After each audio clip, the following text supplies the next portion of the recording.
Breaking news చూస్తున్నాం. వైసీపీపై మరోసారి సంచలన ట్వీట్ చేశారు విజయసాయిరెడ్డి. కోటరీ గురించి స్టోరీ చెబుతూ ప్రజల్లోకి రాకుంటే కోటరీ వదలదు, కోట కూడా మిగలదు అని సూచించారు. ఇందుకు పాత స్టోరీ ఒకటి రాసుకొచ్చారు. పూర్వకాలంలో మహారాజులు కోటల్లో ఉండేవారని, కోటలో ఉన్న రాజుగారి చుట్టూ కోటరీ ఉండేదని తెలిపారు. ప్రజలు ఎన్ని కష్టాలు పడుతున్నా, రాజ్యం ఎలా ఉన్నా ఆ కోటరీ ఏం చేసేదంటే ఆహా రాజా, ఓహో రాజా అంటూ పొగడ్తలతో రాజు కళ్లకు గంతలు కట్టి తమ ఆటలు సాగించుకునేదని అన్నారు. దీంతో రాజు పోయేవాడు, రాజ్యం కూడా పోయేదని చెప్పారు.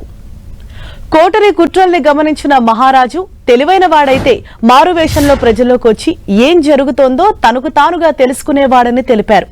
వారి మీద వేటు వేసి రాజ్యాన్ని కాపాడుకునేవాడని గుర్తు చేశారు.